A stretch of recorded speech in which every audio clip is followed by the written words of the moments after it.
Vamos a hablar de un asunto que tiene su interés. Los años de Pedro. Vamos a ver qué sale de esto. Existía hace algunos siglos un dicho muy conocido en Roma que solía ser referido a cada papa que se sentaba en la silla apostólica. Non videvi sanos Petri, no verán los años de Pedro. Vamos a hablar de un asunto que tiene su interés. Los años de Pedro. Vamos a ver qué sale de esto. Existía hace algunos siglos un dicho muy conocido en Roma que solía ser referido a cada papa que se sentaba en la silla apostólica. Non videvi sanos Petri, no verán los años de Pedro. No verás los años de Pedro. Como es sabido, según una antigua tradición, San Pedro fue obispo de Roma desde el año 42, cuando supuestamente se trasladó a la capital del imperio desde Antioquía. Ocupó la más alta jerarquía de la Iglesia hasta el año 67, ese fue el año del martirio de Pedro. Digamos que gobernó 25 años. Hacia el medioevo apareció la creencia, que no estaba fundada en ningún argumento razonable, de que ninguno de los sucesores de Pedro podría igualar esos 25 años de pontificado.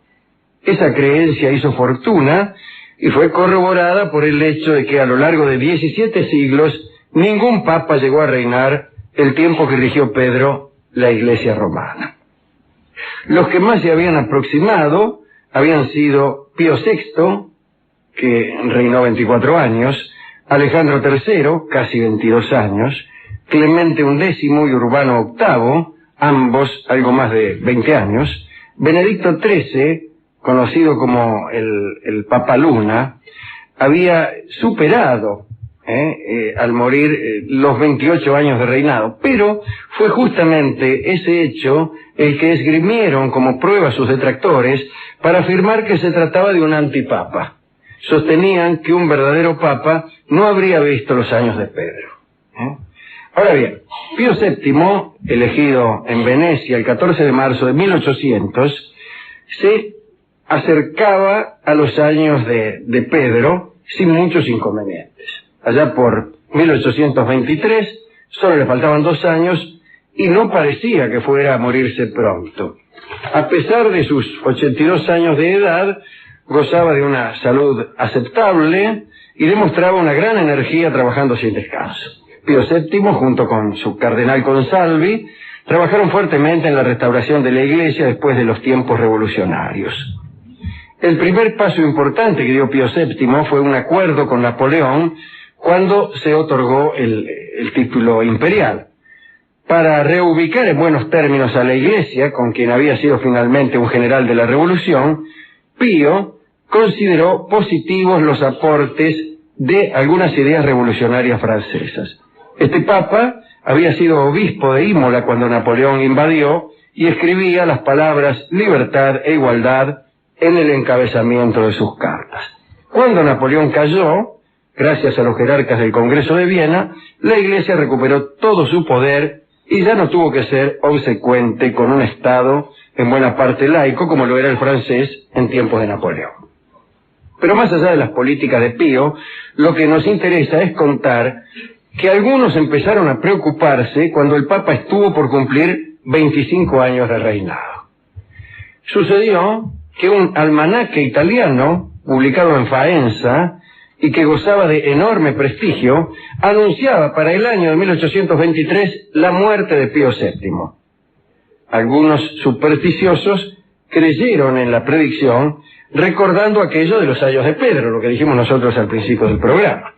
Además, los que confeccionaron el almanaque también estaban convencidos de que el Papa debía inexorablemente morir antes de cumplir los 25. Otros muchos supersticiosos estaban aterrorizados, porque creían que si Pío VII llegaba a reinar hasta el 14 de julio de 1825, Roma sería inmediatamente destruida por completo, porque nadie debía ganarle a Pedro en su reinado. Lo cierto es que llegaron a conformarse grupos de una ortodoxia fanática que planearon incluso matar a Pío VII para que Roma no cayera. La Guardia Suiza y los espías de la Santa Alianza, que eran hombres de los estados católicos más poderosos, consiguieron detener a algunos confabulados. Pero vino a suceder algo más curioso. El 7 de julio de 1823, un estúpido accidente postró al Papa. Ese día, al levantarse de su escritorio, Pío VII resbaló y cayó y se fracturó la cadera. Dada la edad del Papa, las complicaciones no tardaron en presentarse. Se esperaba de un momento a otro la muerte de Pío. Algunos de los que creían en la maldición de los años de Pedro salieron a festejar cada noticia médica que indicaba un desmejoramiento en la salud del Papa. Y por supuesto, esos partes fortificaban la creencia. Pero en realidad Pío no se moría. Estaba mal y sus padecimientos se prolongaban, pero no moría. Para mayor preocupación de los supersticiosos, ocurrió un hecho que fue visto como el peor de los presagios. La noche del 16 de julio se incendió la antiquísima Basílica de San Pedro Extramuros, una de las más hermosas joyas del arte cristiano. Pío había sido abad de la comunidad benedictina, a cuyo cargo estaba precisamente el templo incendiado. Adoraba aquel sitio. Por ese motivo, y para evitarle sufrimiento, se intentó ocultarle la noticia. Pero de algún modo, Pío VII se enteró del desastre. Y entonces sucedió algo. Él mismo creyó en la maldición de los años de Pedro. Muchos aseguran que el Papa se dejó morir por miedo a que en Roma continuaran produciéndose catástrofes si él sobrevivía. Y murió finalmente el 20 de agosto de 1823, después de casi 24 años de pontificado. Lo curioso es que se cumplió con exactitud lo que el almanaque había predicho. Aunque sintieron la muerte de Pío, miles de romanos respiraron tranquilos. En el Trastevere se festejó la muerte del Papa aún sin odiarlo. El hecho de que respetara la condición de Pedro lo hacía más santo aún. Además, Roma no sería destruida todavía, al menos en los siguientes 25 años. La verdad es que entre los inmediatos sucesores de Pío VII hubo dos que desacreditaron por completo la creencia popular: Pío IX y León XIII. El primero alcanzó a reinar casi 32 años y León logró justo los 25. En octubre de este año, Juan Pablo II cumplirá también con los años de Pedro. Interesante me parece esta pequeña charla, esta pequeña referencia a esa superstición, ¿no? ¿A quién dedicarla? Pues, desde luego, a Pío VII, que tuvo que morirse nada más que para que se quedaran tranquilos los supersticiosos. En realidad, mucha gente ha muerto por culpa de los supersticiosos. También a Pedro, que vaya a saber si estuvo en Roma, pero bueno, ahí está la cosa, ¿no? Ahí está. Voltaire se negaba enérgicamente a creer que Pedro hubiera estado en Roma, pero bueno, muchos hemos ido y lo hemos visto allí, qué sé yo, ¿no? ¿A quién más? Bueno, a nadie más, a todos los que nos conocen y a nuestras amistades. Hemos ido, no sin cierta consternación, a la discoteca a buscar discos sobre el Papa y esas cosas, y sobre aquella superstición de los 25 años. No nos quiso atender el discotecario, un hombre muy piadoso, que no quiso bajo ningún punto ofender la dignidad pontificia cantando una milonga. Así que nosotros mismos buscamos un disco y encontramos uno que no está mal para Pío VII y para cualquiera de los papas que quieran superar los 25 años, que es Todavía no. Todavía no se llama esta hermosa canción que habrán cantado algunos papas urgidos por los supersticiosos y que ahora canta para todos nosotros don Edmundo Rivero.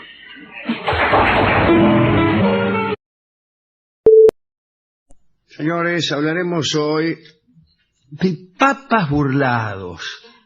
de pontífices que han sido sorprendidos en su buena fe o que han sido engañados de alguna manera. Es una pequeña colección, de cualquier modo. Francisco de Borja, que era el primer oficial de la Compañía de Jesús, había enviado en 1618 al padre Jerónimo Luis del Portillo y a 5 compañeros para instituir la orden jesuita en Lima. En 1623, los jesuitas comenzaron a levantar un templo adyacente al ya construido por Máximo de San Pablo. Ese año acababa de subir al podio pontificio Urbano VIII. El superior de los jesuitas de Lima le envió al Papa Urbano un memorial sobre la construcción de la nueva iglesia. Mire, Santo Padre, vamos a construir una nueva iglesia. Y le pidió licencia, le pidió permiso para poner una puerta en la fachada. Estamos construyendo una iglesia, le pedimos permiso para poner una puerta en la fachada. A Urbano le extrañó mucho aquella solicitud tan obvia y otorgó el permiso pensando que los buenos jesuitas querían mostrar su especial adhesión al Papa con este gesto de humildad. Cuando a los jesuitas les llegó el permiso, alzaron 3 arcos en la fachada de la iglesia y pusieron una puerta bajo cada uno de los arcos.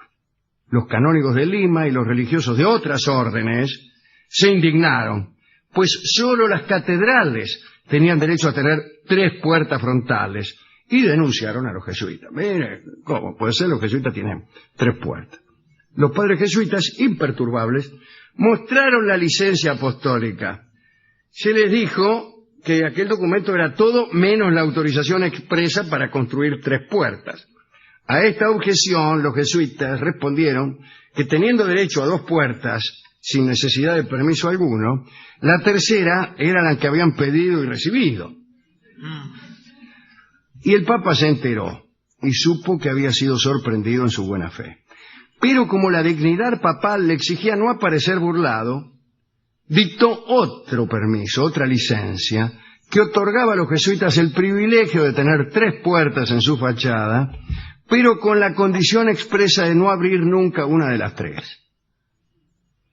El 3 de julio de 1638 la iglesia fue consagrada a San Pedro, con la asistencia del virrey de Lima, en presencia de 60 jesuitas y de muchos envidiosos dominicos y franciscanos.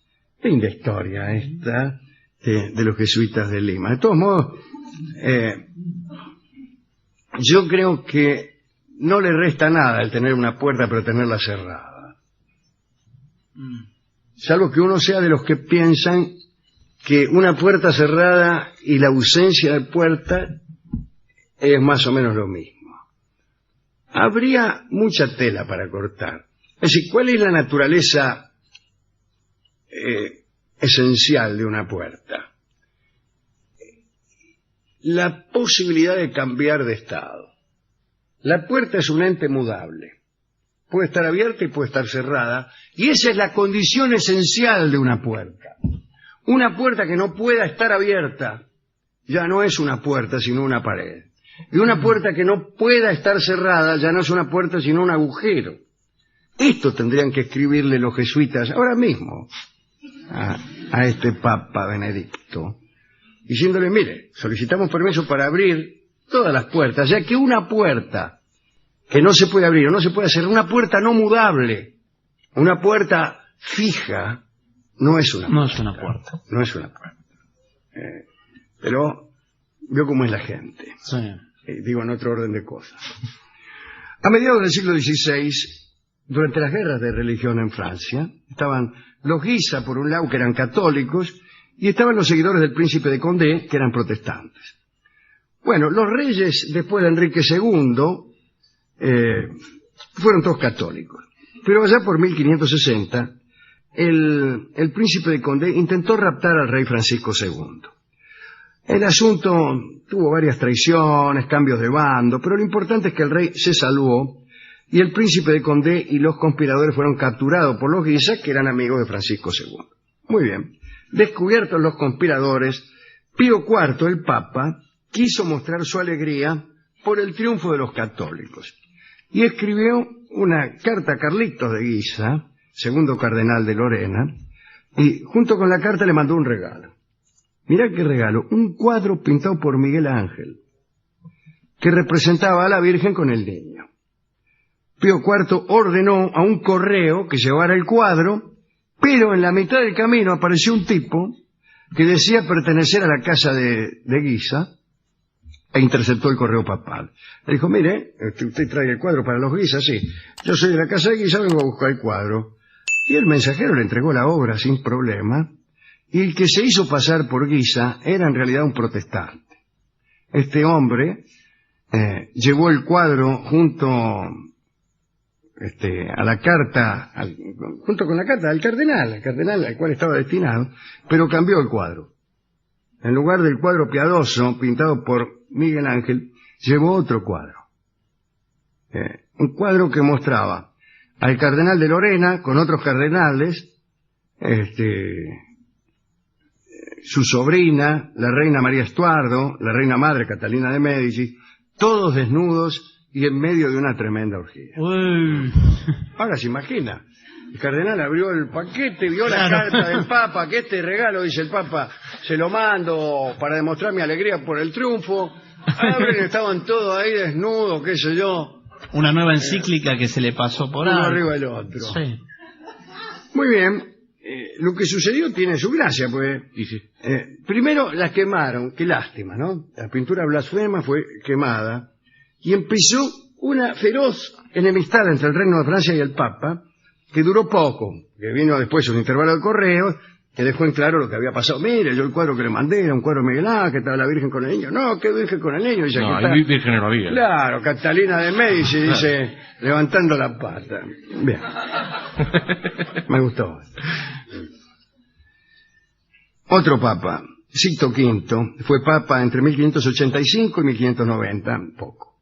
Era un hombre benévolo, de trato sencillo, pero no admitía algunos descuidos respecto a cosas y personas sagradas. Una de sus órdenes, que debía cumplirse a rajatabla, era que nadie podía llevar armas en presencia del Papa, ni tampoco en las dependencias del Vaticano, bajo pena de muerte. Al tipo no le gustaba que entraran calzados al Vaticano. También, escúcheme, va a ver al Papa y se le ve y aquí el chumbo abajo del... No, queda fulero. Sí, queda fulero. Eso fue lo que dijo el Papa Sixto. Sí. Que me vengan a ver todos los que quieran, pero no calzado. ¿Ahí nace el detector de metales? No. No había, pero sí, había señores que claro, palpaban de armas. Cierto día, el hijo del duque de Parma y gobernador de los Países Bajos, Ranuccio Farnesio, pedía ser recibido en audiencia. Sixto aceptó, pero hizo que el príncipe fuera primero registrado. Y Farnesio portaba armas. Parece que tenía una fariniera del tamaño de un lechón. Y lo metió preso. Lo metió preso en el castillo de Sant'Angelo. Farnesio, el pibe, Ranuccio Farnesio, tenía un tío muy influyente. Saben ustedes que los Farnese eran una familia romana muy importante. Recuérdese a Julia Farnese, que fue amante del propio Papa Alejandro Borgia. El caso es que el cardenal Alejandro Farnesio se enteró de la detención de su sobrino y se fue hasta el Vaticano para pedir clemencia, porque sabía que Sixto no perdía tiempo en cumplir las órdenes capitales. Cuando Sixto condenaba a un tipo a muerte, lo mataba enseguida, nada de esperar. ¿Por qué lo mataba? Para que no le fueran a pedir. Veo cómo es, ¿eh? Sí. Uno dice, mátelón, y después viene, no lo mate, qué sé yo. Y eso a Sixto no le gustaba. Y entonces salió corriendo el cardenal Alejandro Farnesio y pidió audiencia con Sixto. El Papa se negó a recibirlo y Alejandro insistió. Mientras tanto, el prefecto había recibido orden de ejecutar al prisionero. Pero Ranuccio, que sabía que su tío iba a llegar, solicitó un sacerdote para hacer confesión general de su pecado.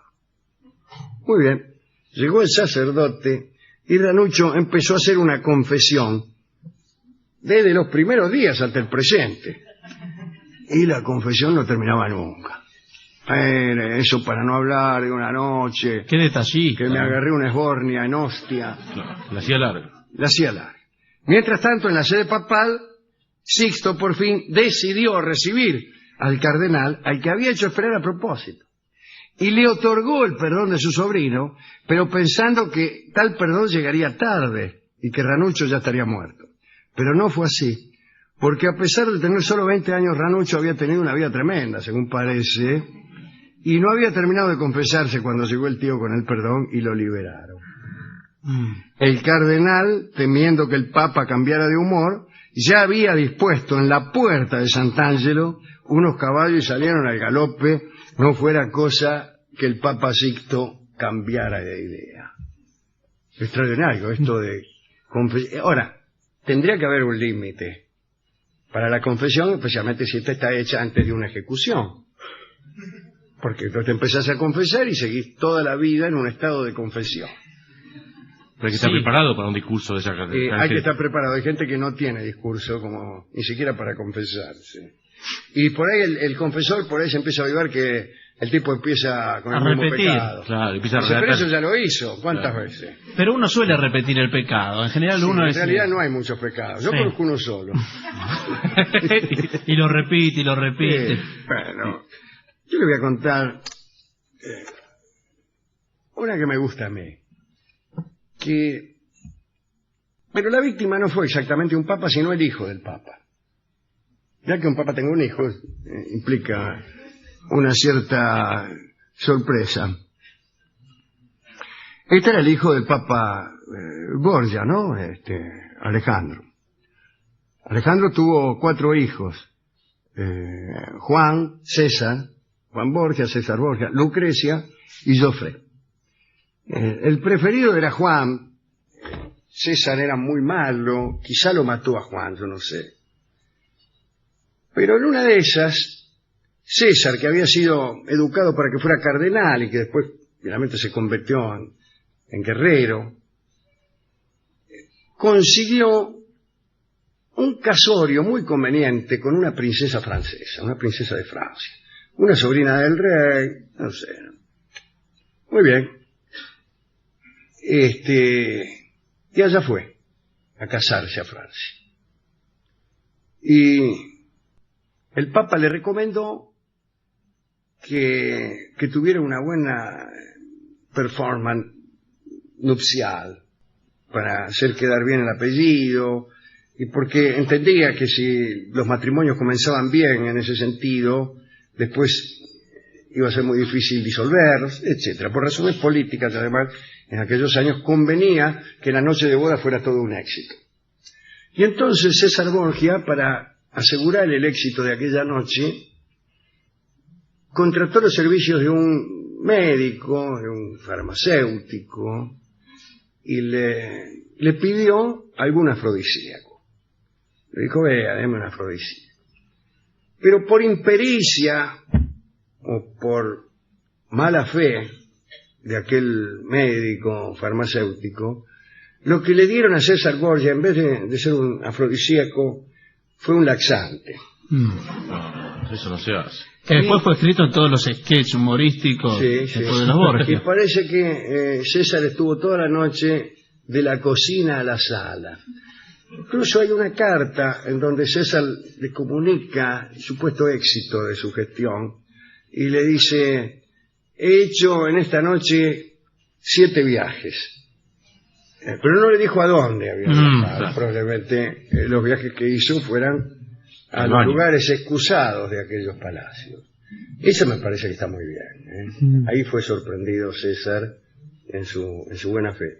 Y otra es una maniobra extraordinaria de un papa que fue, creo que Juan XXI. Creo que era la época en que los papas estaban en Aviñón. Estoy tocando de oído, así que puede ser que cometa un montón de errores, pero el asunto fue más o menos así. El rey de Francia era entonces Felipe el Largo, uno de los descendientes de Felipe IV el Hermoso de Francia, aquel rey que fue maldito por el prefecto de los templarios cuando ardía en la hoguera. El maestre de los templarios, cuando Cuando ardía en la hoguera dijo, maldito sea el rey, dice el papa, y que los maldijo a todos, y a sus descendientes. Felipe era uno de los descendientes, era sobrino de Felipe el Hermoso.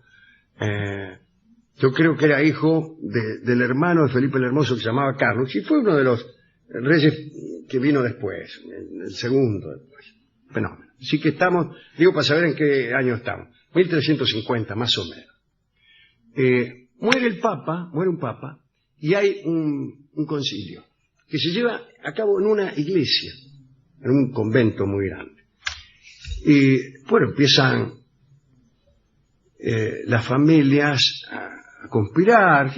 Los concilios son muy, como sabe usted, son muy difíciles de acordar, y no elegían. Y el rey Felipe estaba muy interesado en que eligieran de una vez papa.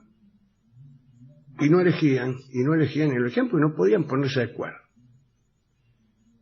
Y el rey resuelve, entonces, tapiar todas las entradas del convento y no dejarlo salir hasta que no eligieran papa. Un trauma con las puertas. Sí. Hoy tenemos líos con las puertas. Y los amenaza. Bueno, entonces vamos a elegir rápido. Y había yo no me acuerdo el nombre que tenía este señor antes de ser papa. Pero un tipo que no formaba parte de ningún bando, un cardenal de muy poca intensidad en su trato, y que además todo el tiempo decía estar muy enfermo. Estoy muy enfermo. Llamaba médico, se la pasaba acostado, qué sé yo. Entonces las familias resolvieron elegirlo a ese, en la inteligencia de que iba a durar poco, para reanudar, una vez que se muriera este niato, que ya tenía 70 y algo, las negociaciones. Y cumplida la elección, poder salir de aquel encierro a que lo había condenado Felipe el Largo. Y lo eligieron a este. Y asumió y vivió hasta los 90 y pico. Claro, se curó de todo. Se curó de todo, y fue Juan XXI. Y había hecho la comedia a propósito. Se había hecho el enfermo para hacerse elegir. Le había manejado a todos. Él solo, sin necesidad de una conspiración. Haciéndose lotario, se hizo elegir y fue papa durante 20 años. Bueno, extraordinario. No sé por qué le cuento todo esto, ¿no? Hemos ido a la discoteca a elegir una canción. Algo papal. Había un tango que se llama Papas Calientes. Sí. No, pero señor, bueno. Sí, el caso de Borgia. Tango de Arolas, pero no lo tenía el discotecario. Está mal, ¿no? Pero finalmente elegimos un lindo tango de Gardel que se llama Al pie de la Santa Cruz. Y vamos a escucharlo ahora. Se me dirá, la letra de Al pie de la Santa Cruz no dice nada de papas sorprendidos en su buena fe, sino más bien es un tango que curiosamente se refiere a la ley de residencia. Miremos qué raro, ¿no? Pero bueno, no importa. La ley de residencia, un papa burlado. Hay una distancia. Es más o menos lo mismo. Hay una distancia. Canta Carlos Gardel Al pie de la Santa Cruz. Hablaremos de la consagración de los papas. Ajá. De algunas cosas extrañas que sucedieron al ser consagrados algunos de ellos. La palabra cónclave se dice siempre, viene del latín, quiere decir con llave. El cónclave es, en la Iglesia Católica, la reunión de cardenales que se celebra para proceder a la elección del Papa. El protocolo se regularizó con las disposiciones dictadas por el Papa Gregorio X allá por 1274. Cuando un papa muere, el Colegio de Cardenales asume la autoridad suprema. Hay un lugar que se cierra rigurosamente, se deja solo una puerta abierta sometida a una constante vigilancia. Las habitaciones que rodean el lugar están divididas en pequeños apartamentos, apartamentos sería mejor, para proveer un lugar a cada cardenal, para que apolille. Cada cardenal lleva un secretario, un esparo, ¿no? Y un, Sí, claro.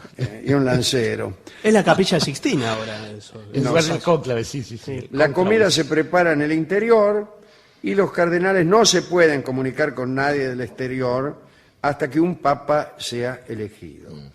Solo los cardenales pueden votar.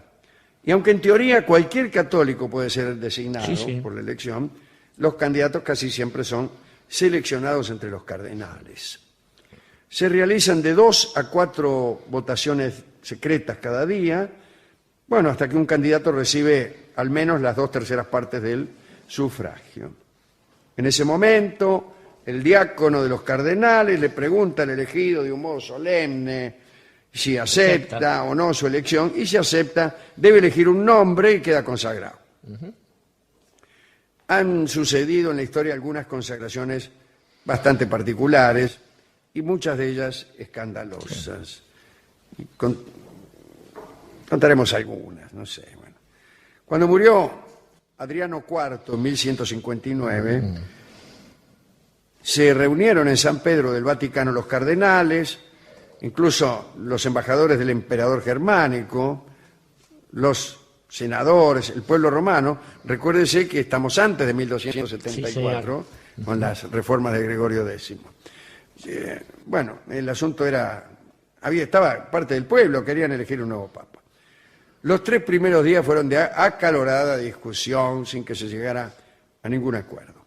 El 4º día fue elegido el cardenal presbítero de San Marcos, Rolando Bandinelli, que venía de Siena. ¿Qué tal, Bandinelli?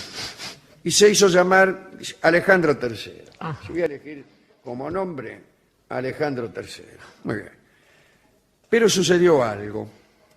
Por entonces no se consideraba que se era papa, como ahora, desde el momento de la aceptación, sino recién cuando sobre el elegido se verificaban los ritos de coronación. Y uno de los símbolos del poder era el manto de púrpura que se ponía el nuevo pontífice sobre sus hombros. La púrpura era el color propio de la autoridad suprema. En el instante en que alguno de los presentes se disponía ya a ponerle el manto a Alejandro III, se adelantó el cardenal Ottaviano, que era un candidato frustrado, uno que había perdido, le afanó el manto de púrpura y salió rajando.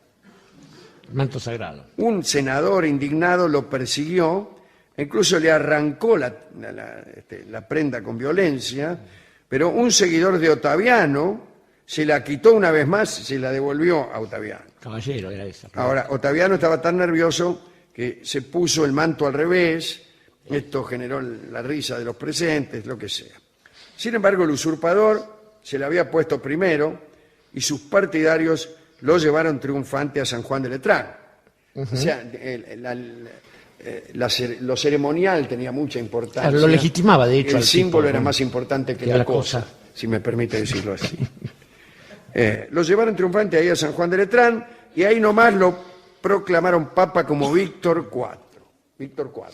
Nada de Alejandro III, Víctor IV. Mata Alejandro III. Acababa de comenzar el primero de los cismas. Y bueno, entonces quedó ahí el verdadero papa, el papa elegido, Alejandro III, quedó luchando incluso contra Federico Barbarroja, que había una lucha entre el papado y el imperio en aquellos tiempos. Después del episodio del robo del manto púrpura, Alejandro III, el papa elegido, se refugió en una fortaleza adyacente a la primitiva Basílica Vaticana y después rajó a la pequeña ciudad de Ninfa a orillas de las Ciénagas Pontinas. Allí fue consagrado papa y empezó una disputa que duró 5 años hasta que el otro, el que se afanó la púrpura, Víctor IV, ¿por qué me sale 4 siempre? Murió en abril de 1164. Es divertido esto, tiene su gracia. Sí. ¿No? Otra intriga, y esta es la que más me gusta a mí. Sí, es la de Juan XXII. Yo le he contado algunas veces. Estamos en el siglo XIV, un siglo difícil para el papado, ¿no? Se suele hablar de la bofetada que un tal Sciarra Colonna, aliado de los enemigos del Papa, le dio a Bonifacio VIII como símbolo del ocaso del pontificado. Por esos tiempos, Felipe el Hermoso, el rey de Francia, Felipe IV de Francia. Felipe IV de Francia, esposo de la loca. Luchaba contra el papado. No, el esposo de la loca es Felipe, Estamos hablando de la corona Felipe española. del Imperio, no Felipe de Estamos Francia. hablando de la corona española, claro. Muy bien. Felipe el Hermoso luchaba contra el papado, tenía un conflicto con la Iglesia, y pensó que con el ocaso con la muerte de Bonifacio, que se murió, ya terminaban sus problemas. Pero no, el que seguía fue Benedicto XI y se murió enseguida. Al morir en 1304 quedó planteado un problema de sucesión. Y Felipe IV no estaba dispuesto a tolerar que otro papa lo enfrentase y consiguió que se nombrara en Lyon. Estamos hablando de los tiempos en que el papado estaba en Aviñón. En Aviñón, claro. Un tiempo bastante largo. Y consiguió que se nombrara, influyó sobre el cónclave, consiguió que se nombrara al arzobispo de Burdeos, un francés. Se llamó Clemente V. ¿Y que se trasladó a Aviñón? Este papa fue quien reunió el concilio para procesar a los templarios y condenó a los templarios. Pero también este papa fue maldito Víctima de la por maldición. el último maestre de los templarios, Jacques de Molay, en la hoguera. Cuando lo estaban incinerando, Jacques de Molay Fue señalando uno por uno. fue sus señalando uno enemigos. por uno fue el papa, pero otro fue el propio Felipe Felipe el Hermoso. claro. Todos ustedes están malditos y sus hijos, etcétera, etcétera. Y Muy bien. cumplió. Murió Clemente V, murió muy pronto, y empezó otra vez el problema de la sucesión. Los cardenales italianos eran pocos, pero uno de ellos, Guillermo, obispo de Palestrina, se perfilaba como el candidato ideal. Sin embargo, los franceses no estaban dispuestos a permitir dicha elección. Bueno, bandas armadas irrumpieron en el palacio, hicieron huir a los italianos, el cónclave quedó suspendido. Bueno, hubo reclamos. 2 años pasaron sin que se llegara a un acuerdo, hasta que Felipe de Poitiers, Felipe el Largo, que era hijo de Felipe el Hermoso, hizo enclaustrar por la fuerza a los cardenales que se hallaban en Lyon. Los metió en una iglesia, hizo tapiar todo, y le pasaban la comida por un agujero, toda una cosa medio rara, ¿no? Y le dijo, hasta que no elijan papa no salen, pero no salen en serio. Claro. Bueno. ¿Qué tal? Y en realidad lo que les estaba diciendo era, hasta que no elijan un papa que me guste a mí. Que es como se... Claro. Esa era Para eso la querían la verdadera democracia. amenaza era esa. Bueno, los cardenales pensaron en elegir entonces al cardenal Jacques de Cahors, que era obispo de Aviñón. Este hombre estaba muy enfermo, ¿no? Pero pensaron justamente en elegirlo por eso. El tipo tenía 72 años, pero estaba muy fulero, y su precaria salud prometía un pontificado breve que le daría un respiro a los cardenales mientras preparaban nuevos cónclaves. Y se trataba de un protegido de Roberto de Anjou, que era bastante enemigo de Felipe, pero bueno. Pero por lo menos estaban ahí, cerquita. Entonces no duraron, dice, vamos a elegirlo a este. Lo eligieron papa el 7 de agosto de 1316. Un día como hoy, San Cayetano. Fíjate. Por eso mismo estamos hablando de esto. Dado su estado, no recibió la tiara hasta el mes siguiente, porque estaba muy fulero. Se hizo llamar Juan XXII. Cuando todos pensaban que el niato iba a espichar de un momento a otro, una noche en que los cardenales estaban cenando y escabeando y contando sus hazañas en un refectorio, el elegido se presentó corriendo y pidiendo disculpas a viva voz por haber llegado tarde a la reunión. Estaba totalmente restablecido, alegre y con renovado vigor. Nadie entendía nada. Los que pensaban que moriría tuvieron que esperar 18 años. Y varios de ellos descendieron antes al sepulcro. Juan XXII no se enfermó nunca más, murió a los 90 en 1334. Extraordinario. Un verdadero milagro. Este en 2 meses... Sí, parte, se nos va, dice. Y se guiñaban los ojos, y el otro decía, ya van a ver. Una última intriga en los cónclaves cardenalicios. Tiene algo gracioso. Desde que en el siglo XVI los jesuitas españoles introdujeron en Europa el chocolate, la bebida gozó de gran predicamento y se convirtió en la predilecta de la sociedad refinada de entonces. Tal fue la afición que los clérigos y los laicos tomaban chocolate a toda hora. Se envician, sí. ¿Conocen algo nuevo? Muchos sacerdotes lo bebían antes de la misa, lo mismo hacían los fieles antes de comulgar, lo cual podía denotar una cierta falta de respeto por las leyes eclesiásticas acerca del ayuno eucarístico, que entonces era riguroso, no como ahora. Estaba prescrito desde la medianoche. Bueno, los teólogos jesuitas arguían que el chocolate no era un alimento, sino que era tan solo una bebida y por lo tanto no atentaba contra el ayuno. Se originó una famosa controversia en torno al chocolate y la disputa llegó a Roma, donde el padre Brancaccio defendió la tesis jesuítica en un libro titulado De usu et potu chocolatae diatriba, en el cual, el libro que le valió el capelo cardinalicio, que le dio en 1632 Urbano VIII, que era un gran aficionado al chocolate batido con leche. A mediados del siglo XVIII, el chocolate cedió su hegemonía al café y al té. No obstante, entre los eclesiásticos continuó todavía por mucho tiempo la predilección por el chocolate. Uno de los más entusiastas bebedores de chocolate era a principios del siglo XVIII, el cardenal Sala. En 1823 hubo un cónclave, se había muerto Pío VII, y bueno, el 17 de septiembre de 1823, habían todos, después de largas conversaciones, por fin coincidieron en la figura del cardenal Sala. Pareció que la elección ya estaba hecha. El cardenal Sala había reunido 28 de los 33 votos necesarios. Así que no iba a ser difícil convencer a 5 electores más. Pero algo pasó. Ese 17 de septiembre era día de las témporas de otoño. Las témporas son 3 días de penitencia con los que la Iglesia santifica las estaciones del año, ¿no? Los días de témporas implicaban ayuno y abstinencia. Ese día, los electores opositores a Sala lo encontraron escondido tomando una taza de chocolate. ¡Qué horror!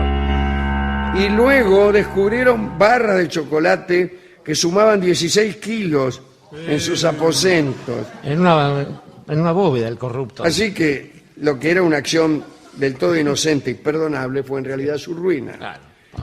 Porque juzgando que el cardenal Sala no podía ser un buen papa por el poco respeto que había demostrado ante la ley del ayuno, los monseñores le retiraron los votos y empezaron a considerar la candidatura del cardenal de la Somalia, que era otro ñato.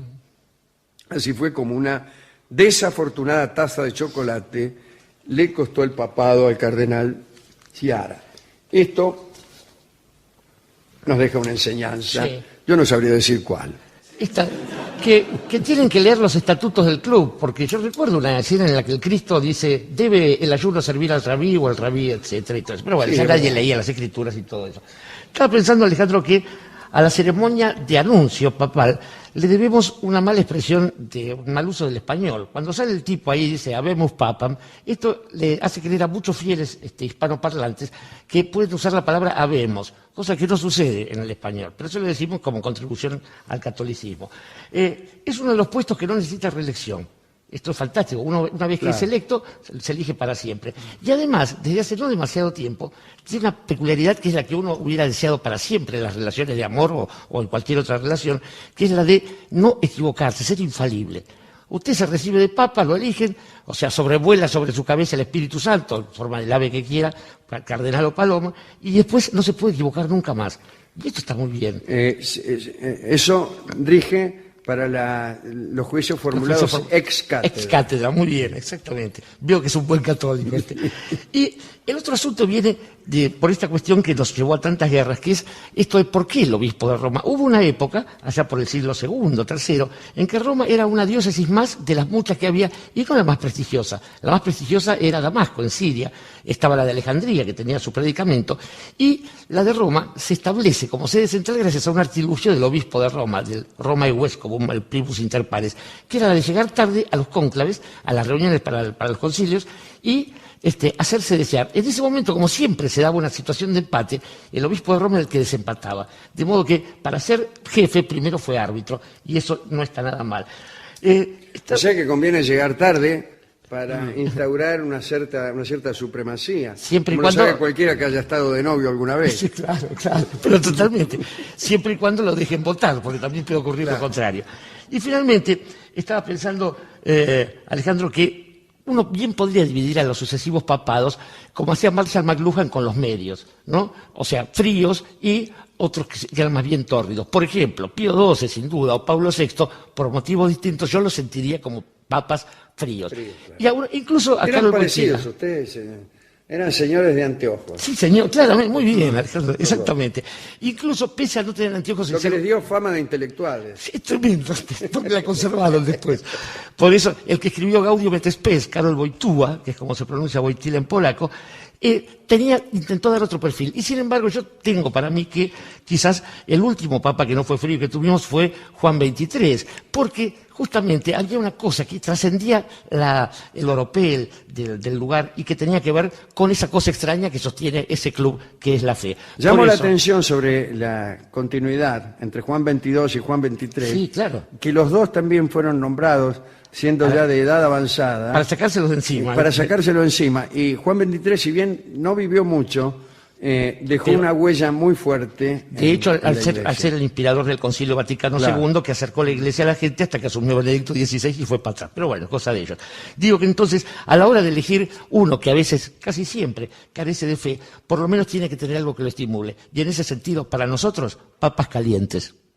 Y Papas Calientes es el tango que vamos a escuchar ahora, evidentemente compuesto en virtud de esta dicotomía que acaba de establecer Dorio, a la que yo adhiero.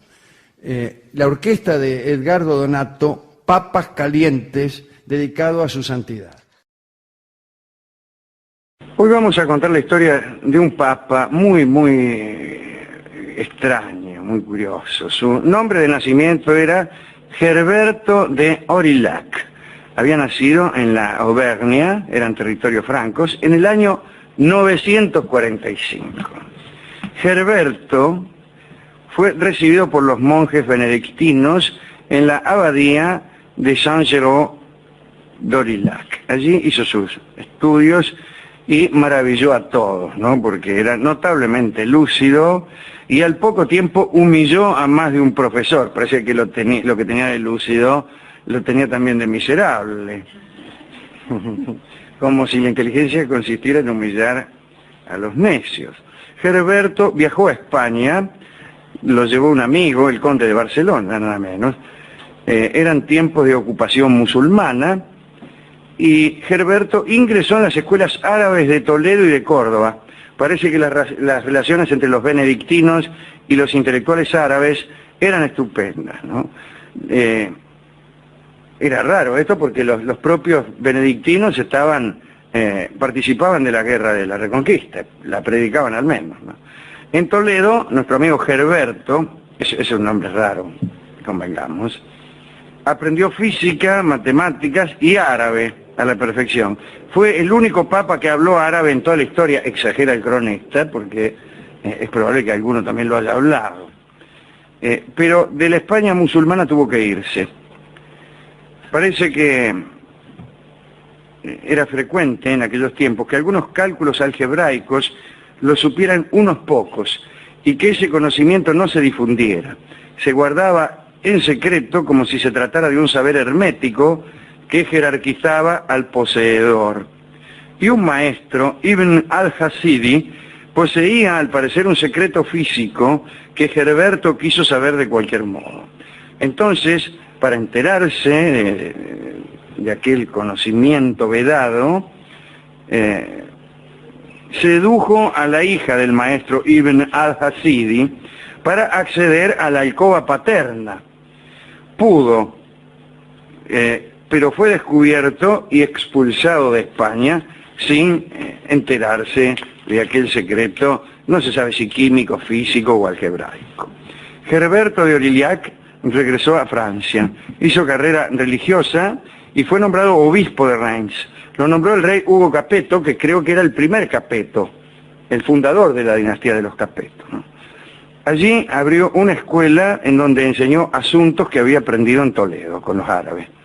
Algunos historiadores aseguran que fue él quien llevó a Francia y a los reinos cristianos occidentales el ábaco, es decir, el contador ese que usan los chicos o que usaban los chicos en el colegio. La llegada de Herberto al papado fue muy complicada, no vale la pena contarla con demasiado detalle. Eran intrigas de poder, en las que participaron el emperador Otón III, Hugo Capeto, el rey de Francia. Estos dos lo querían como papa en contra de la propia Roma, que no toleraba sus arabismos. Le tenían bronca porque había aprendido el árabe. La cuestión fue que con las armas Herberto fue impuesto como pontífice y se llamó Silvestre II. La cuestión es que se convirtió en el papa menos ortodoxo que se haya conocido. Era inventor. Silvestre era inventor. Fabricó un astrolabio de gran precisión y se ha dicho que construyó el primer reloj de pesas y péndulo, mucho antes incluso de que Galileo tuviese aquella inspiración en la Catedral de Pisa. Construyó un curioso órgano hidráulico en el que las diferencias de presión del agua producían toda la gama posible de sonidos. Escribió 24 obras matemáticas, un tratado de geometría, un tratado de pesas y medidas y un tratado del juego de ajedrez. Y también fue alquimista. Silvestre fue también el papa del famoso año 1000, el año del supuesto apocalipsis. Cuando se cumplieran 1000 años, Satán iba a ser desatado de su prisión y saldría para seducir a las naciones. El dramaturgo Augusto Strindberg investigó y glosó aquel terror, como saben ustedes. En Roma la vida estaba paralizada, poco antes de la llegada del año 1000. La tierra era abandonada por quienes la cultivaban, los mercaderes olvidaron sus asuntos, los ricos regalaban sus riquezas y con dificultad encontraba a quien quería aprovechar sus dádivas. Las iglesias estaban abiertas día y noche. No se reclamaban las deudas, se hacían cola para confesar o para recibir la comunión. Al fin, cuando llegó la medianoche el 31 de diciembre de 999, el Papa Silvestre celebraba misa en el altar mayor de la vieja Basílica de San Pedro, la que había antes, ¿no? Cuando la campana dio la señal del año 1000, se produjo una estampida general. El furor fue tal que por unos instantes se creyó que había llegado nomás el fin del mundo. Luego, cuando pareció que nada había pasado, empezaron las especulaciones acerca del modo en que se pronunciaría el fin. Se señalaron sequías, plagas, guerras, se establecieron cuáles podrían ser los años futuros que debían ser temidos. Algunos eruditos minuciosos dicen que se podía esperar, en medio de aquel ambiente pavoroso, algún escrito tranquilizador del Papa. Por ejemplo, tranquilo, firmado el Papa. Pero en las bulas de Gregorio V o en las de Silvestre, no hay nada que confirme que la sociedad estuviese atemorizada ante el milenio, y se duda de aquellos terrores, además, por una cuestión meramente cronológica y de desfasaje de fechas. Es decir, que por ahí son todas mentiras las de Strindberg y lo que se dice por ahí. Alguna vez hemos hablado que en aquel entonces no eran tantos los que sabían en qué año vivían, ni en qué fecha vivían.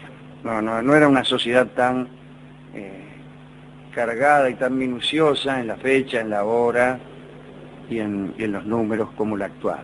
Así que probablemente no existió terror alguno en el año 1000. Ahora bien, Silvestre, por estudioso, por artista y por inventor, fue acusado de pactar con el diablo y ahí se armó una historia extraña.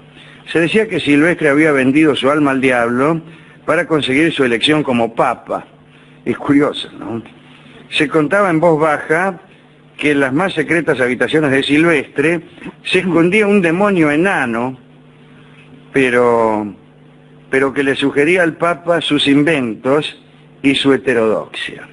Decía que a menudo se oían ruidos extraños que todos pensaban provenían del enano. Aunque el papa estuviera absolutamente solo, también se oían conversaciones en árabe. Probablemente era el papa que practicaba el árabe, ya que no podía conversar con nadie, hablaba solo, como hace uno. Yo muchas veces hablo solo para practicar el italiano. Sí. Andorrante, compadrite, mascalzone, digo yo, para practicar el italiano, que como ve, lo hablo con la mayor fluidez. Sí, ya veo.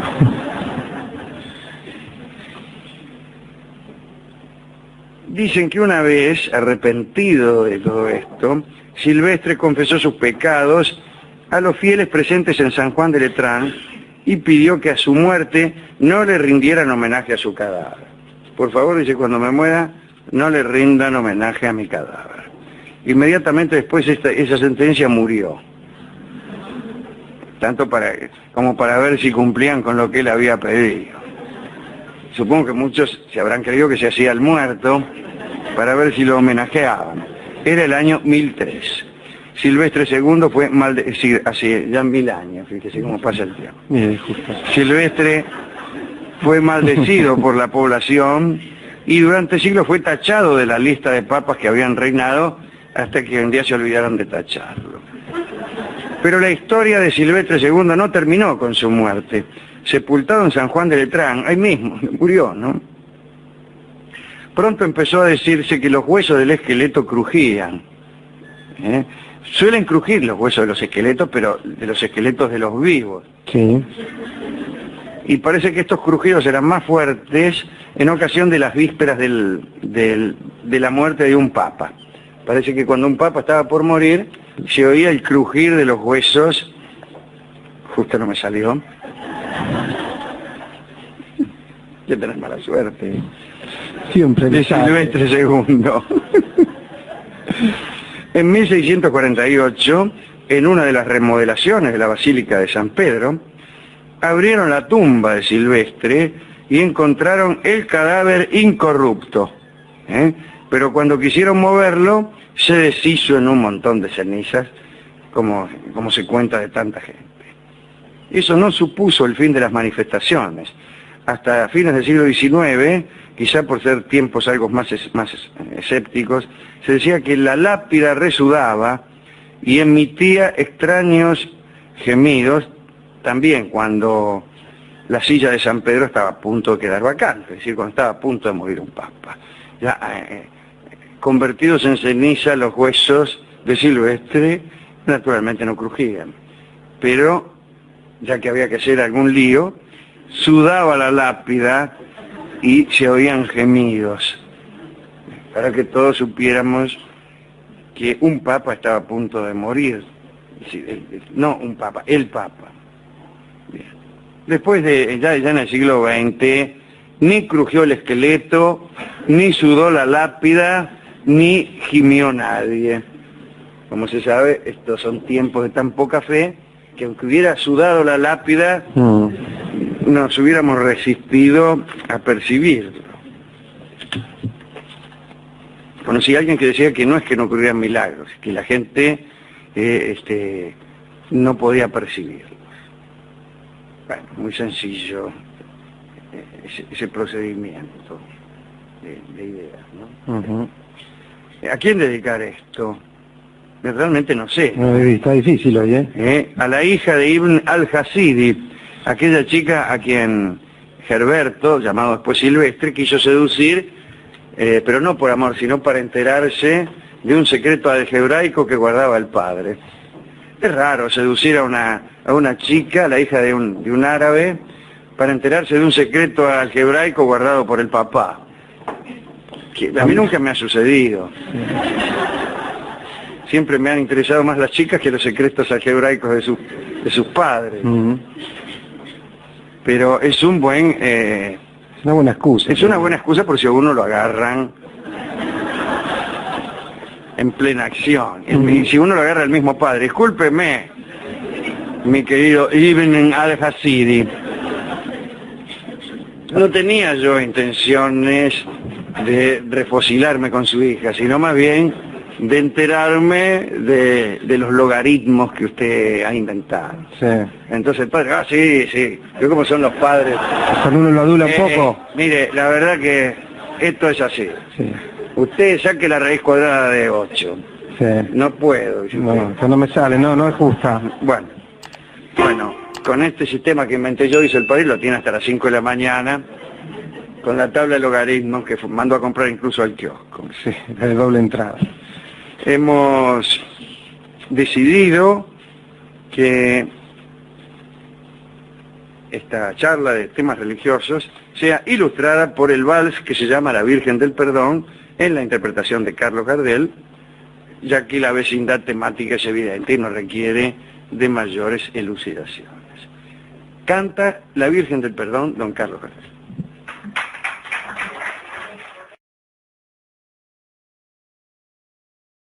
Hoy vamos a hablar en serio de un clérigo muy astuto. Estamos en el siglo XIV. Este clérigo se llamaba Jacobo Giuste. Era hijo de un burgués de Cahors y empezó ahí como clérigo. Era un hombre muy sabio, versado en todas las disciplinas del pensamiento y desde luego de alquimia. En aquella época a muchos les daba por ahí. No era frecuente que se tratase de un clérigo el alquimista, pero en este caso así era. Tiene una obra muy interesante que se llama El elixir de los filósofos, donde decía que el elixir, ya saben ustedes qué es el elixir, daba instrucciones para obtener el elixir. Y decía que venía de los 7 metales, de los 7 espíritus y de las otras cosas. Los 7 metales eran para Giuste el sol, la luna, obviamente el oro y la plata, ¿no? El cobre, el estaño, el plomo, el hierro y el mercurio. Los 7 espíritus eran el mercurio otra vez, el azufre, la sal, el amoníaco, el oro pimente, la magnesia y la marcasita. Y las otras cosas eran otra vez el mercurio, que iba prendido en todas, la sangre de hombre, la sangre de los pelos. No sé qué será la sangre de los pelos. Muy difícil sacarle sangre a un pelo. Sí, como saca aceite de las piedras, ¿no? Sí. Y la orina, discúlpeme. Bueno. Pero usted sabe que los alquimistas pasaban largas horas purificando la orina. Sí, hasta transformarla en oro, justamente. Claro. Como su Sin embargo, no, el nombre, no me atrapa. El nombre no indica eso, pero sí indica el cielo. El nombre viene de Urano, Urano más vincularlo con Mercurio. Digo el de la orina, no el del oro. No el del oro, sí. El de la orina viene de Urano, que quiere decir cielo en griego, y también orinal. Bien. Era astrólogo este tipo, don Jacobo, y un día se fue a Nápoles. Yo tenía sus 44 años, parecía que había llegado al techo de su carrera, un clérigo ilustrado, hijo de un burgués, mucho no podía aspirar. Pero se va a Nápoles, y allí sigue estudiando, le agarra como una especie de obsesión por el saber. Dormía 3 horas por día, estudiaba todo el tiempo. Se hace doctor en Derecho Canónico y en Derecho Civil. Su nombre se hace conocido en Nápoles. Y toda la corte empieza a consultarlo. Reinaba en ese entonces el rey Carlos II, el Rengo, por no decirlo de otro modo. La familia reinante en Nápoles, vamos a ponerlo un poco en la historia. Casa reinante, le llaman de Anjou Sicilia, y estuvo bastante tiempo así, esa dinastía. Una dinastía muy poderosa, no era solo Nápoles, estaba Sicilia, incluso tenían dominios en Nápoles y las 2 Sicilias, como se llama por ahí, ¿no? y tenían dominios también en Francia, etc. Muy bien. se hace amigo del rey, lo nombran obispo de Frejus y lo nombran canciller del rey. Bueno, tipo fenómeno, mira vos, dice, qué sé yo. Y se manda una extraordinaria. Un día lo mandan, muere Carlos II, el Rengo. Lo sucede un rey, Roberto II. Y lo mandan en misión a la corte papal, en Aviñón en ese entonces, no estaba en Roma, en Aviñón. El obispado de Aviñón se encontraba vacante. Y el tipo, que era canciller del reino, y además por ser canciller era el guardasello, que tenía los sellos, toda esa, los escritos, etcétera, redondamente falsifica una carta, como si lo hubiera escrito el rey Roberto, dirigida al Papa, que era Clemente, aquel a quien después maldijo Jacques de Molay. Le dice, él mismo escribe, ¿qué tal? Soy el rey Roberto, me recomiendo de Nápoles, y le recomiendo a mi amigo Jacobo Diuse para el episcopado de Aviñón. El Papa recibe la carta y como andaba con ganas de tener un poco de apoyo de Nápoles, no le venía mal ningún apoyo a aquel Papa, le concedió el episcopado. Pasó mucho tiempo y después se descubrió la superchería cuando Clemente recibió la visita del rey Roberto. Y le dice, che, le habrá dicho de otro modo. Papa. Escúcheme, no, al revés, el Papa, le dice, escúcheme, Robert. Leto dice, ahí recibí la carta esa que me mandó recomendándome al fulano para el episcopado de Aviñón, vio cómo estuve fenómeno. Dice, ¿qué carta? ¿Cómo qué carta? Aquí está la carta, esta no la escribí yo, qué sé yo, pero como el tipo venía desempeñándose bien más, dice, déjelo. Total, que va a mandar haciendo, ahí déjelo. Y se quedó. Bueno. Ahora bien, ustedes saben que Clemente muere en 1316, que viene, lo queman al jefe de los templarios, maldice a Felipe el Hermoso, al Papa Clemente, al guardasello de Felipe el Hermoso, y revientan los tres. Y se queda sin Papa. No hay Papa. ¿Qué pasa cuando no hay Papa? Lo eligen otro. Pero no se ponían de acuerdo los cardenales. Los 24 cardenales que tenían que elegir el nuevo Papa no se ponían de acuerdo. Muere el rey Felipe, asume su hijo Luis X, 18 meses de reinado de Luis X y tampoco elige el Papa. Los cardenales andan por ahí perseguidos por los políticos y por los reyes y por los príncipes que los aprietan de un lado y de otro. Hay bandos distintos en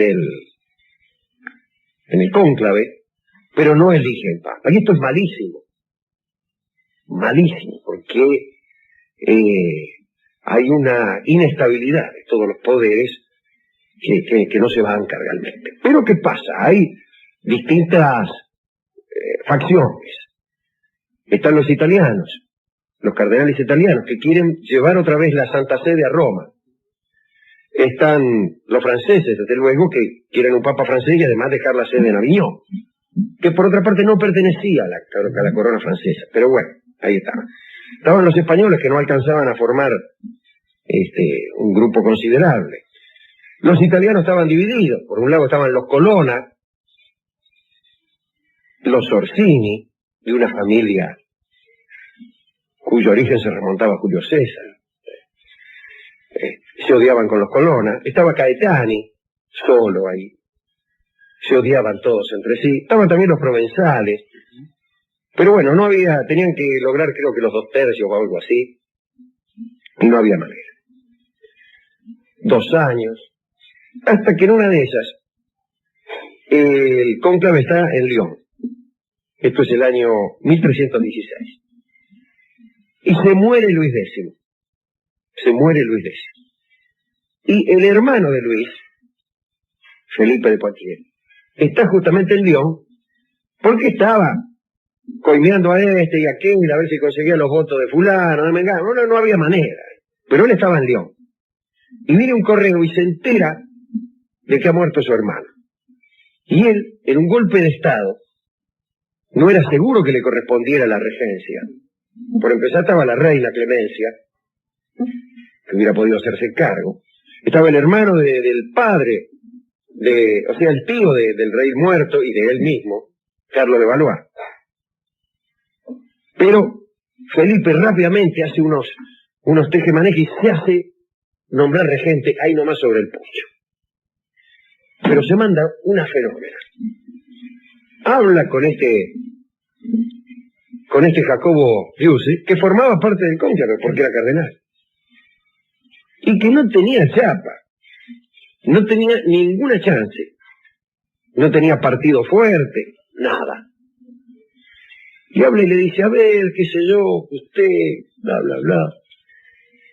Y le gusta este intelectual, que además tiene unas ideas muy raras para mejorar las finanzas de la Santa Sede y del reino.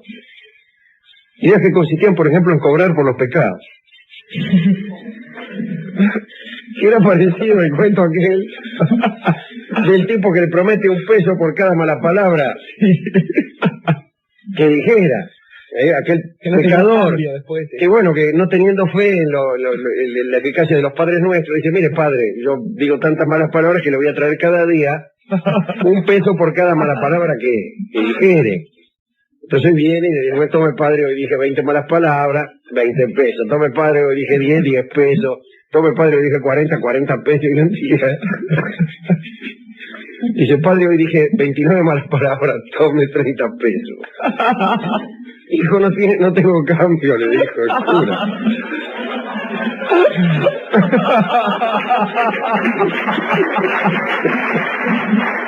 Estamos hermanos. Claro. Y este le dijo, oiga, padre, guárdeselo. Y quedamos a mano. Bueno, esa idea tenía precisamente don Jacobo, que quería cobrarle a los pecadores.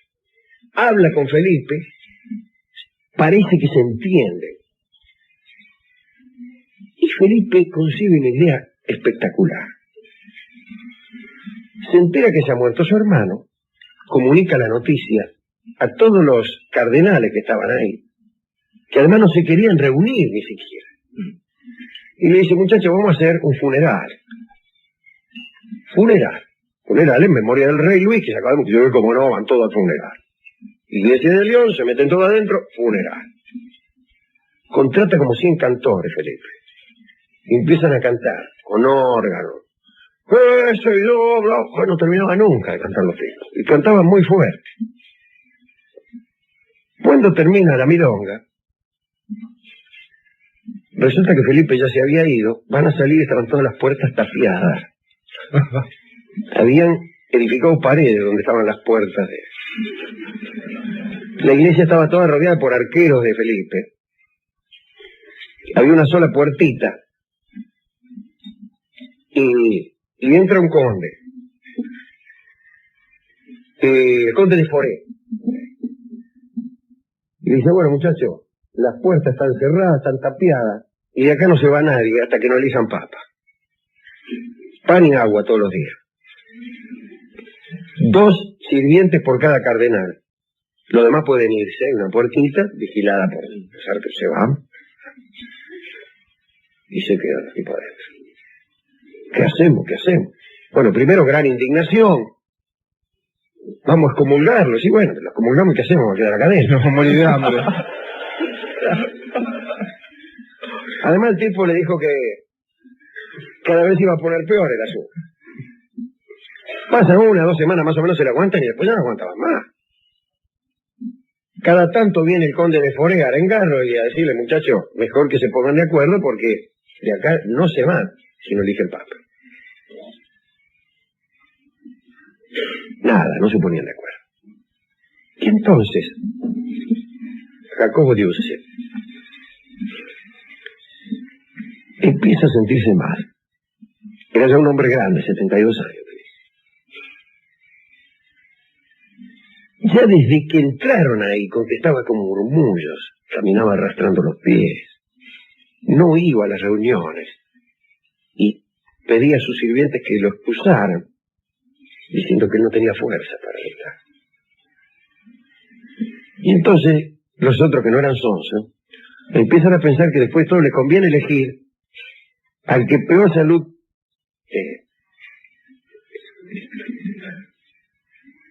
demostrara, qué sé yo. Un papa que durase poco, digamos. Para que se muriera enseguida. Y ya parece que está en las 10 de última. Yo vamos a elegirlo a este, y lo elige. Y lo elige. No terminan de elegirlo. Parecía estar recibiendo el martillo. Parecía.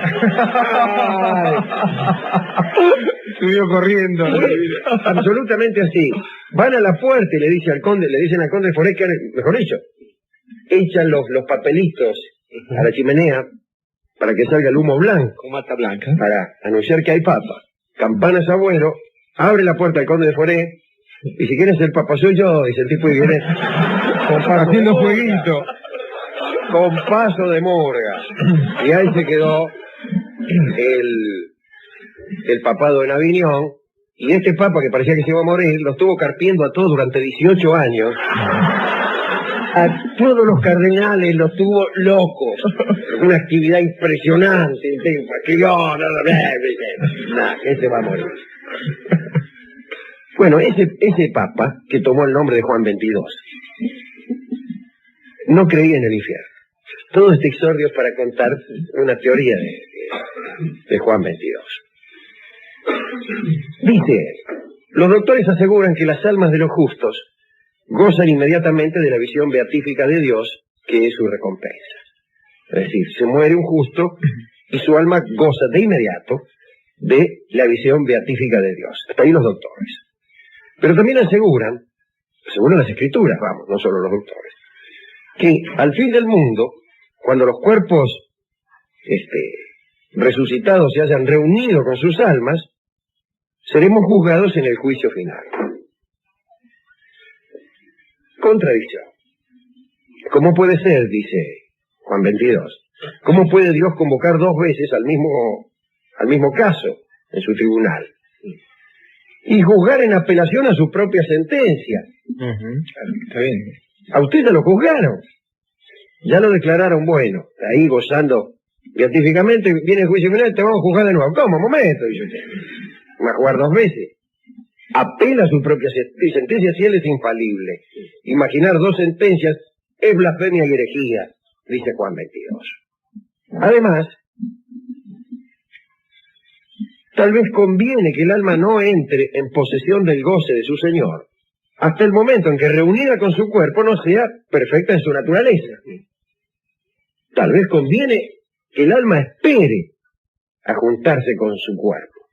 ¿Cuándo se va a juntar? En el juicio final. Luego, dice Juan, los doctores se equivocan.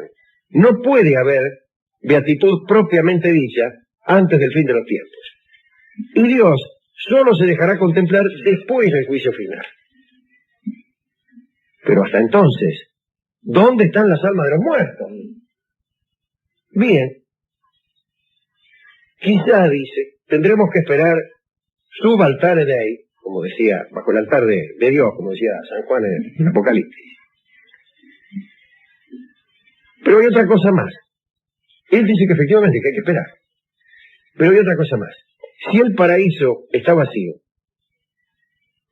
el infierno también lo está. Porque Dios no podría castigar a los malos antes de recompensar a los buenos. Entonces están todos en una especie de sala de espera, hermanos.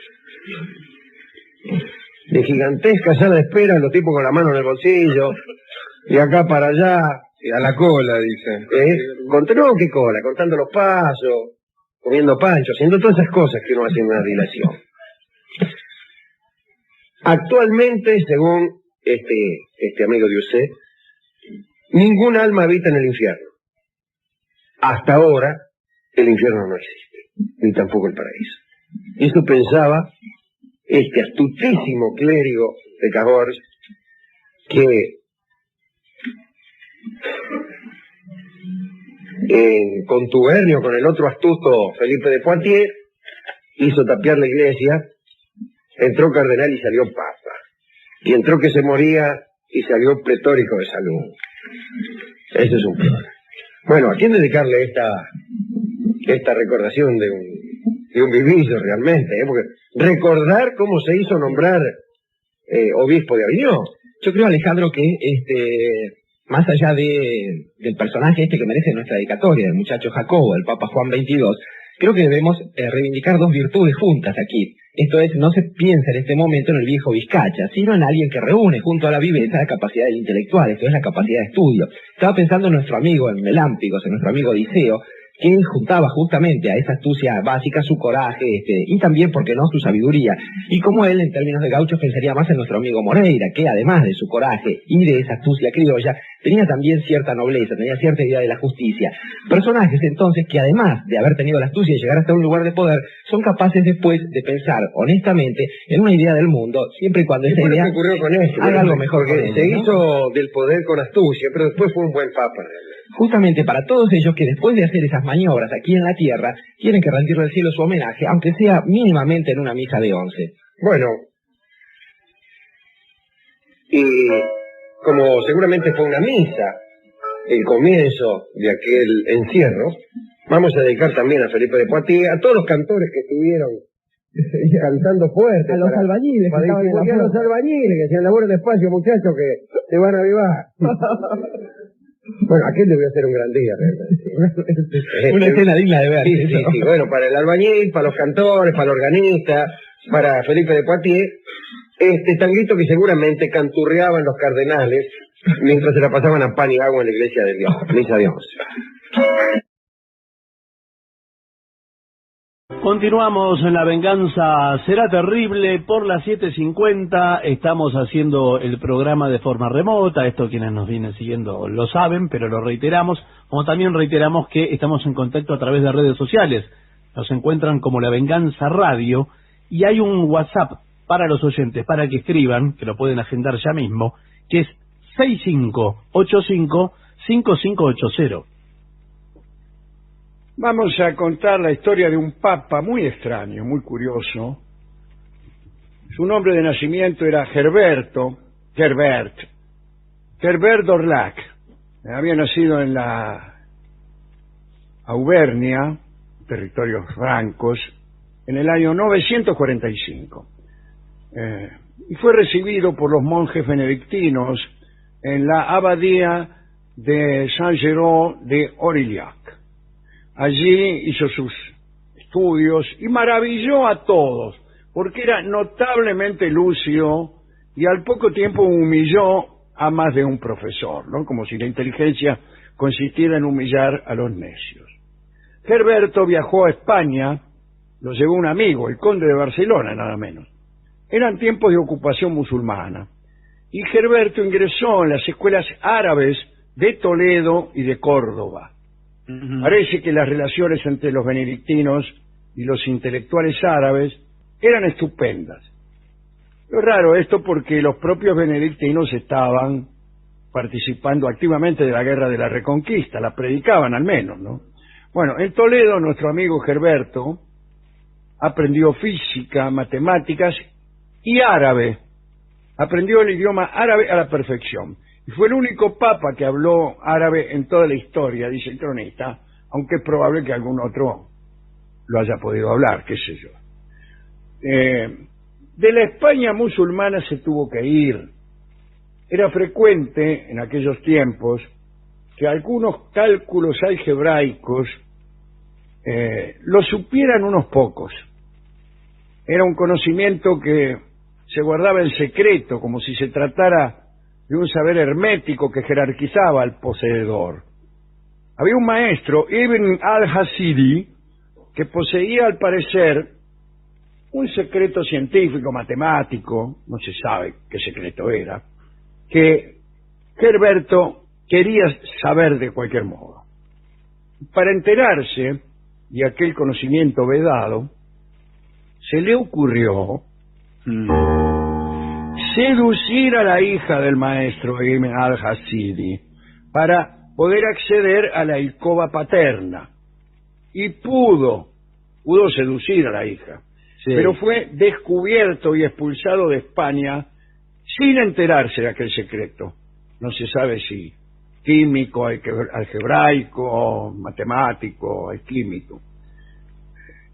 Herberto regresó a Francia, hizo carrera religiosa, fue nombrado obispo de Reims lo nombró el rey Hugo Capeto, que creo que era el primero de los Capeto, el fundador de esa dinastía. Y allí abrió una escuela en donde enseñó asuntos que había aprendido en Toledo con los árabes. Algunos historiadores aseguran que fue él el que llevó a Francia y a los reinos cristianos el ábaco, es decir, el contador, ese que usaban antes los chicos en el colegio. La llegada de Gerberto al papado fue muy complicada, no vale la pena contarla con demasiado detalle, porque había intriga de poder, vamos.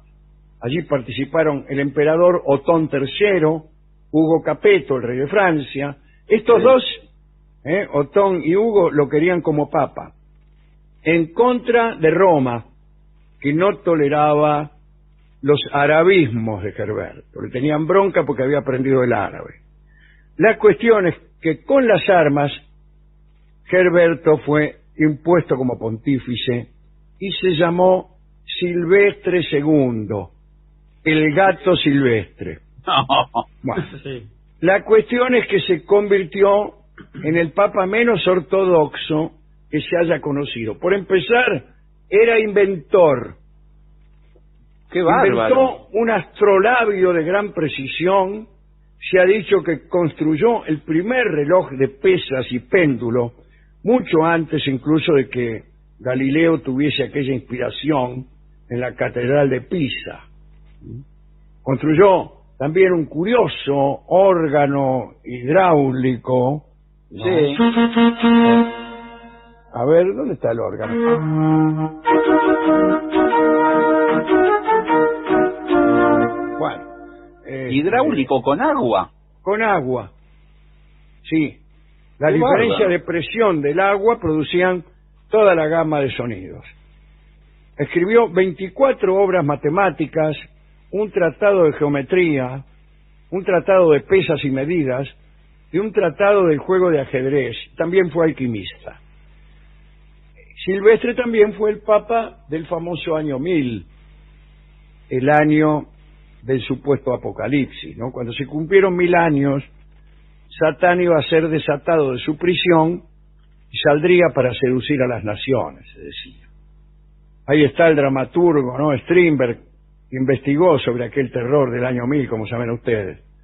En Roma, según Strindberg, la vida estaba paralizada poco antes de la llegada del año 1000, ¿no? La tierra era abandonada por quienes la cultivaban, los mercaderes olvidaron sus asuntos, los ricos regalaban su riqueza y las iglesias estaban abiertas día y noche, no se reclamaban las deudas, hacían cola para confesarse o para recibir la comunión. En fin, cuando llegó la medianoche del 31 de diciembre de 999, el Papa Silvestre celebraba misa en el altar mayor de la vieja Basílica de San Pedro, ¿no? La que había antes. Y por ahí la campana dio la señal del año 1000, se produjo una estampida general, y el furor fue tal que por unos instantes se creyó que había llegado nomás el fin del mundo. Y luego, cuando pareció que nada había pasado, empezaron las especulaciones acerca del modo en que se produciría el fin. Se señalaron sequías, plagas, guerras, establecieron cuáles podían ser los años futuros que debían ser temidos. Algunos eruditos estudiosos decían que se podía esperar, en medio de aquel ambiente, algún escrito tranquilizador del Papa. Por ejemplo, tranquilo, firmado el Papa. Pero en realidad en las bulas de Silvestre no hay nada que confirme que la sociedad estuviera atemorizada ante el milenio. Y se duda que aquellos temores fueran así como los cuenta Strindberg, ¿no? O lo que se dice por ahí. Alguna vez hemos hablado, dijimos que en aquel entonces no eran tantos los que sabían en qué año vivían, ni en qué fecha vivían. No era una cuestión como ahora, en que todo está numerado y organizado. No se sabía en qué fecha vivían. Claro. Bien, así que probablemente no existió ese terror del año 1000. Ahora bien, bueno, Silvestre, por estudioso, por artista y por inventor, fue acusado de pactar con el diablo. Y ahí se armó una historia extraña, porque se decía que Silvestre había vendido su alma al diablo para conseguir ser elegido papa, ¿no? Se contaba en voz baja que en las más secretas habitaciones de Silvestre se escondía un demonio enano, pero que le sugería al papa sus inventos y su heterodoxia. Decían que a menudo se oían ruidos extraños, que todos pensaban que provenían del enano, ¿no? Aunque el papa estuviera completamente solo. También se oían conversaciones en árabe. Bueno, a lo mejor era el papa que practicaba. Claro, por ahí, solo, en la habitación, practicaba. Ya que no podía conversar con nadie, hablaba solo, como hace uno. Yo muchas veces hablo solo para practicar el italiano. Sí, y está bien. Digo, te lo detto tanta volte, non portare fiore in testa. Quando rante, compadrite, más calzone. Digo yo para practicar el italiano, que como se ve, lo hablo con la mayor fluidez. Sí. Bueno, dicen que una vez arrepentido de todo esto, Silvestre, el gato Silvestre, sí, confesó sus pecados ante los fieles presentes en San Juan de Letrán y pidió que a su muerte no le rindieran homenaje a su cadáver. Dice, por favor, cuando me muera, no le rindan homenaje a mi cadáver. Ajá. E inmediatamente después de esa sentencia, murió. Bueno, tanto como para ver si cumplían con lo que él le había pedido. Supongo que muchos se habrán creído que se hacía el muerto para ver si lo homenajeaban o no. Era el año 1003. Silvestre II fue maldecido, fue maldito, hace ya 1000 años, más de 1000 años. Fíjese usted cómo pasa el tiempo, ¿no?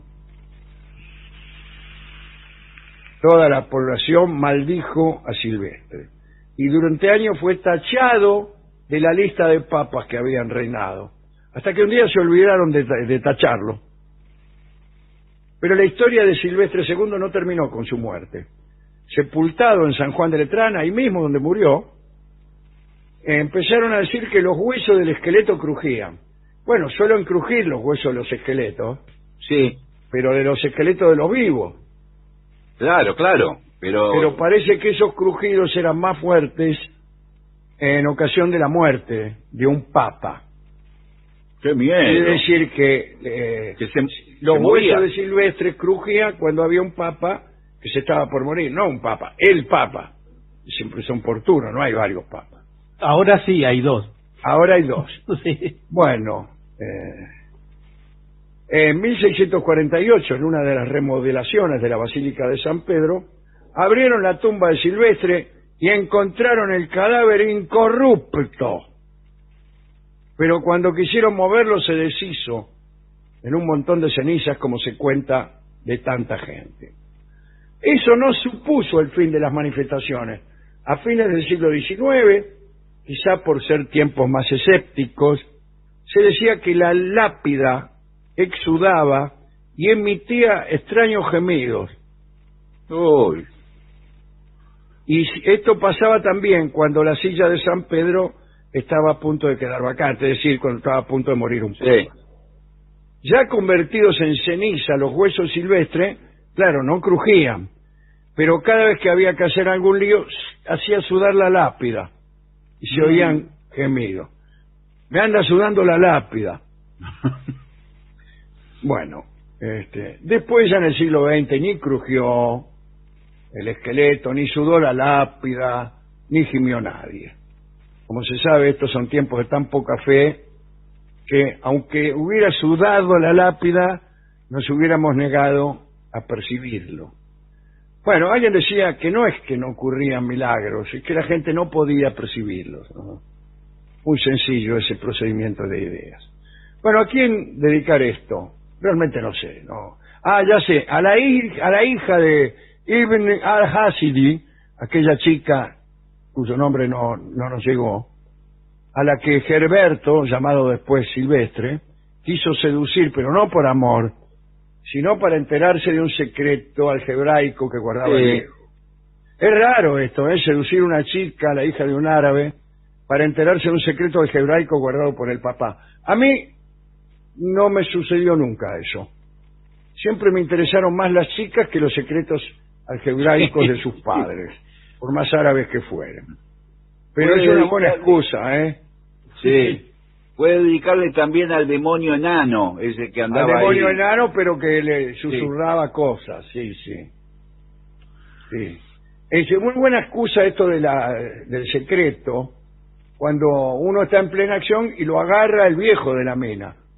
Sí. Dice, discúlpeme, mi querido Ibn al-Hasid, no tenía yo intenciones de refocilarme con su hija, sino más bien de enterarme de los logaritmos que usted ha inventado. Ah, sí, decía el viejo, vio cómo son los padres. Cuando uno los adula un poco, ya entra. Sí, venga que se los voy a mostrar. Dice, ¿cuál es la raíz cúbica de 8? 2, le dice usted. Y ahí se hacen amigos. Bueno, vamos a ilustrar entonces esta charla con un vals que se llama La Virgen del Perdón, para perdonar a Silvestre si es que hubiera cometido algún pecado. Y ya que es el día de recordación de Carlos Gardel, vamos a utilizar la hermosa versión que hizo Gardel de este vals. Así que, La Virgen del Perdón, por Gardel. Este vals está dedicado a Manuelita Rosas. Ajá. Están hablando todo el tiempo de Manuelita Rosas, digo por si alguno no lo advierte. Pero bueno, adelante, don Carlos. Vamos.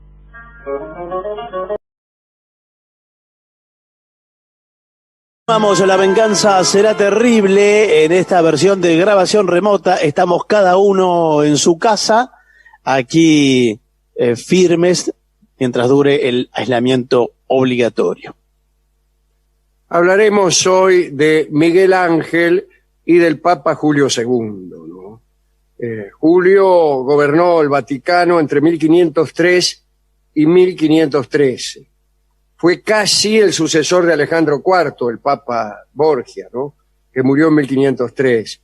Decimos casi porque entre Julio II y Alejandro estuvo Pío III, que duró apenas 26 días y se murió. En el año 1505, el Papa Julio II dio la orden a Miguel Ángel de que se presentara en el Vaticano. Miguel Ángel fue y escuchó las indicaciones del pontífice. Quería una tumba magnífica. El artista no debía escatimar un centavo, quiero decir que debía destinar todos sus recursos, qué sé yo, materiales, los mejores mármoles, etcétera, etcétera. Se le dijo que las canteras de Carrara quedaban a su disposición. Debía abandonar todos los otros trabajos que estaba haciendo y se indemnizaría a los perjudicados. A partir de ese día, Miguel Ángel solo debía trabajar en el capricho de Julio II. Además, tenía que trabajar rápido. El Papa era viejo y quería ver su monumento terminado antes de morir. La tumba iba a ser ubicada en la mitad de la Basílica de San Pedro, no adosada a los muros, como la de tantos otros, sino en el centro. Miguel Ángel puso una objeción. Dijo que San Pedro era muy pequeña para que en su interior se pudiera construir una tumba de grandes dimensiones. El Papa respondió que eso no importaba, que cuando la tumba estuviera terminada se demolería la vieja basílica y que se levantaría una nueva San Pedro. Miguel Ángel empezó el diseño. La tumba tendría 3 niveles. El inferior estaría compuesto por figuras desnudas representando las artes, las victorias, de una manera más o menos alegórica. Encima, 4 figuras colosales: Moisés, San Pablo, la vida activa y la vida contemplativa. En un tercer nivel, separado del precedente por bajorrelieves de bronce, el sarcófago, sostenido por dos estatuas, la tierra y el cielo. Bueno, Miguel Ángel presentó el proyecto y el Papa quedó satisfecho. Julio ordenó que saliera para Carrara y que contratara a todos los picadores del país, a los mejores carreteros, que les prometiera un buen salario.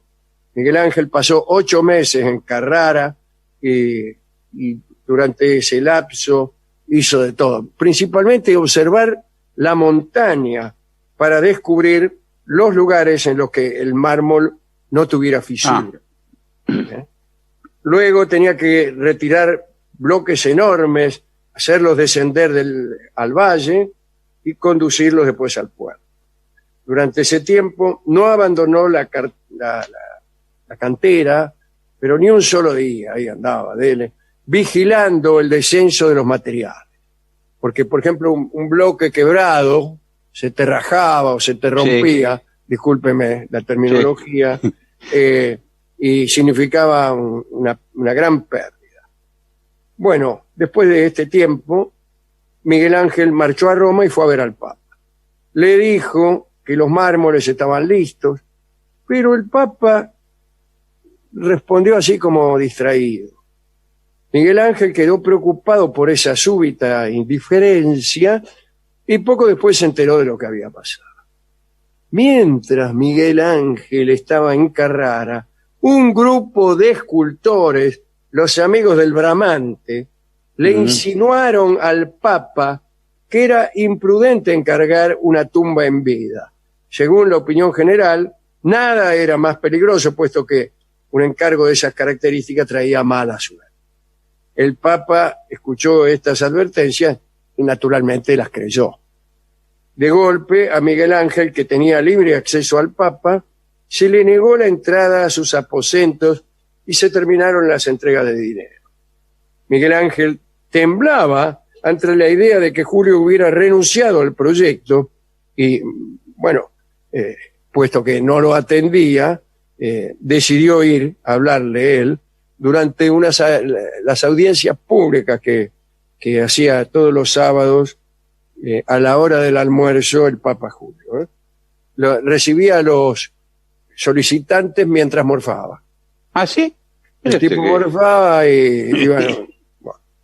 Esperando su turno, Miguel Ángel escuchó cómo el Papa respondía a un joyero que quería venderle unas piedras preciosas, que no quería gastar más en piedras, ya fuesen grandes o pequeñas.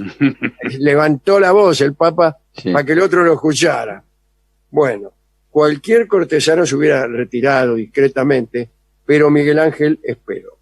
Cuando le tocó el turno, el Papa, con aire desapacible, le preguntó qué quería. Miguel Ángel pidió dinero para pagar a los obreros en las canteras. Sin dejar de comer, el Papa dijo: regrese el lunes. Los juicios pontificios no tenían apelación.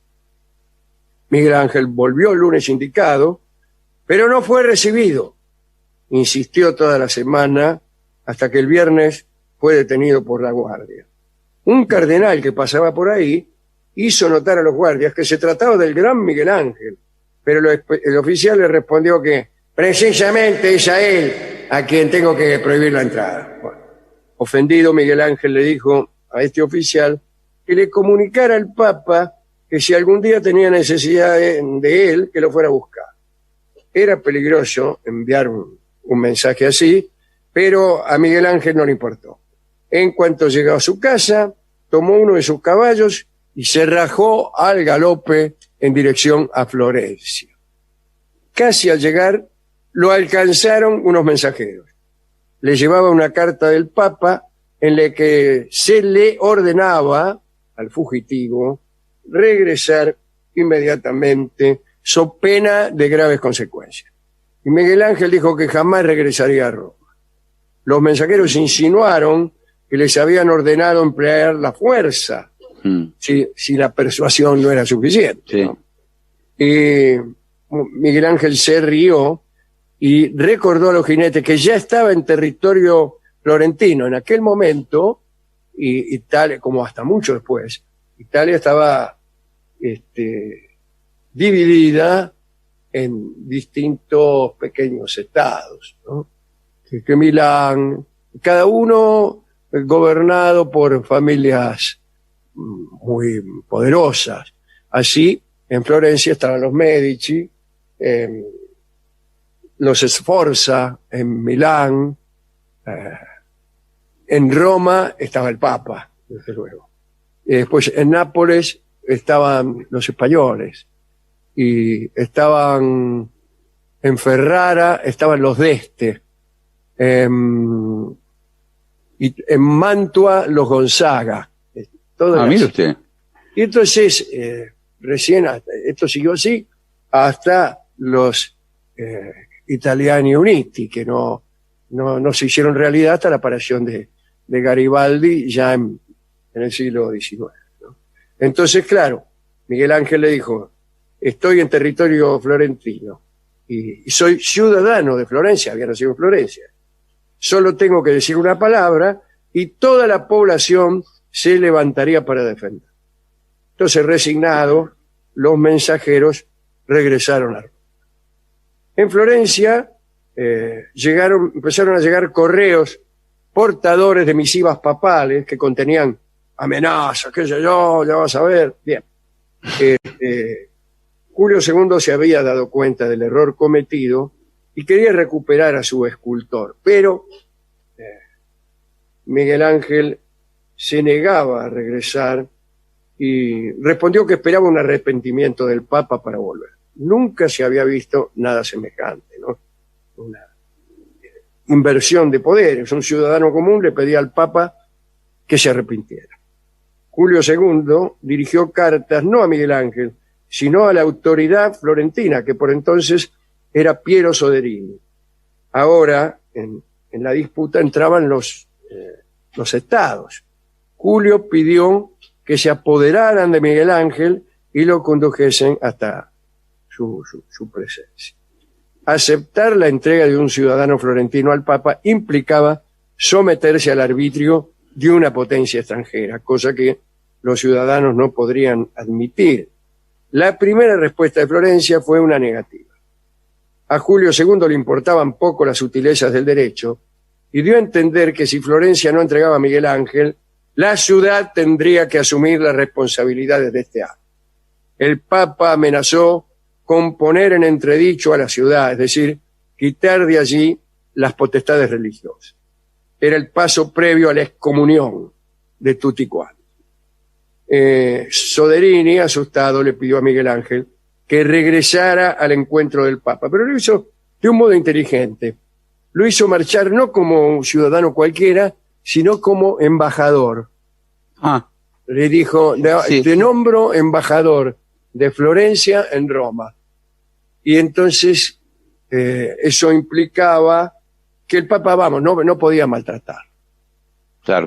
Entonces arregló una reunión en Bolonia.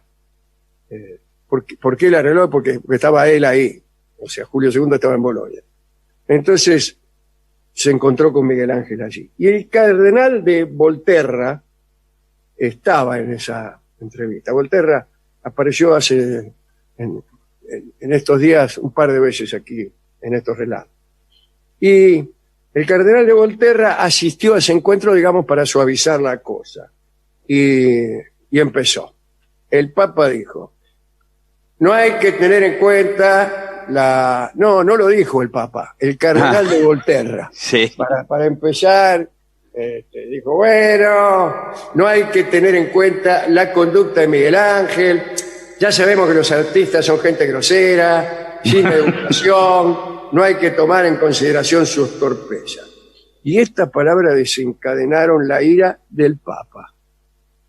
Pero no la ira sobre Miguel Ángel, sino Julio II se volvió hacia el cardenal de Volterra y le dijo, ma come, miserable, acaba de ofenderlo mucho más que yo. El grosero, el ignorante, sei tú. Para dar más fuerza a sus palabras, el Papa tomó un bastón y lo rajó a golpes al cardenal de Volterra y le dijo, si te vuelvo a ver, te mato. Chao. Bueno. Luego Miguel Ángel y el Papa empezaron a hablar familiarmente acerca de la tumba y, bueno, le encargó otros trabajos a Buonarroti para estar de buenas con él, ¿no? Y recuperar su cariño. Le ofreció como trabajito hacerse cargo de la Capilla Sixtina, ni más ni menos. Sí. Ese fue el trabajo que le encomendó para pedirle perdón porque no lo dejaba hacer el otro trabajo. Y ahora este asunto fue también... La tumba de Julio fue una de las desgracias de la vida de Miguel Ángel. Y la otra desgracia fue la Capilla Sixtina. Miguel Ángel era un muy buen sonetista, escribía buenos sonetos. Y durante los trabajos de la Capilla Sixtina contaba cómo le dolía, en qué posiciones tenía que ponerse. Era un sacrificio impresionante, ¿o no? Pero claro que sí, pero no solo por eso. Él estuvo con ese trabajo desde 1508 a 1512. Pero lo que él quería era esculpir, no quería pintar. No le gustaba pintar, como dijimos el otro día. En relación a la tumba, el Papa seguía con su superstición. Dijo que eso traía mala suerte y que prefería que Miguel Ángel lo ayudara con otras cosas. Bueno, aunque ofendido por no poder seguir con la tumba, Miguel Ángel aceptó. En 1513 murió Julio II, sin su tumba. Pero en su testamento reclamó que Miguel Ángel continuara en los trabajos del mausoleo, ahora, primero que era pertinente, y la mala suerte mucho no podía hacer. Encantado, Miguel Ángel volvió a los mármoles y empezó a trabajar con algunas modificaciones, y allí aparecieron las figuras que debían rodear el nivel inferior. Algunas todavía unidas a la piedra, que están en el Louvre. Solo un par de estatuas, ¿no? La de los esclavos, que también están en el Louvre, fueron terminadas. Y también un Moisés. El Moisés está en Roma, en una iglesia cuyo nombre ahora no me acuerdo. Usted no vino, Guilherme. No fuimos. No, pero es un Moisés impresionante que tiene cuernos. Parece el demonio más que Moisés. Bueno, el nuevo Papa, León X, no estaba de acuerdo con que se elevara la figura de Julio II y lo mandó a Miguel Ángel a trabajar en la fachada de San Lorenzo. Se ve que querían construir un nuevo estadio. No, señor, debe ser una... Bueno, digo yo, no sé. Una iglesia. Ah, perdón. Dicen que este León era peor todavía que el otro, porque era imposible discutir con él.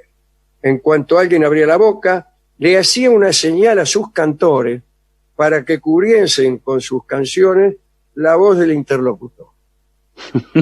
Está muy bueno eso, ¿eh? No, yo hago... no quiero oír y me tapo los oídos. Bueno, mirá qué canchero.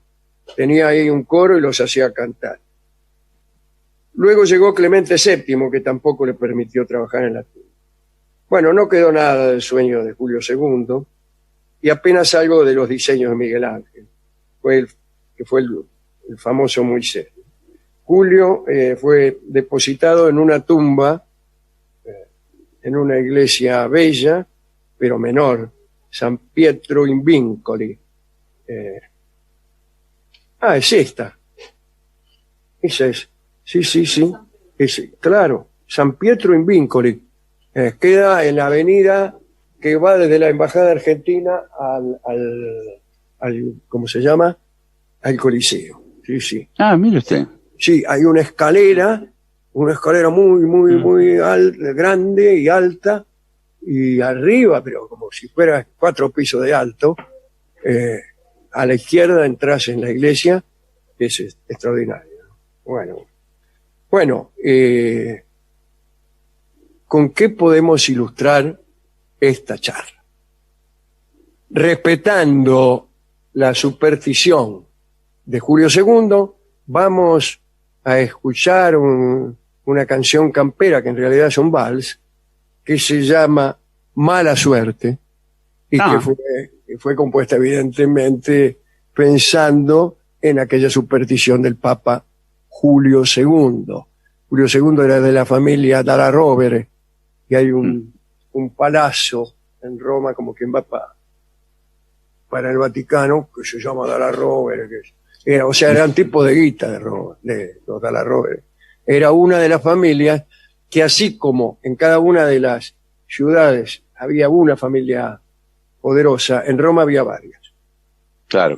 Quizá la más poderosa de todas era la de Dalla Rovere. Escuchamos Mala Suerte por Carlos Gardel.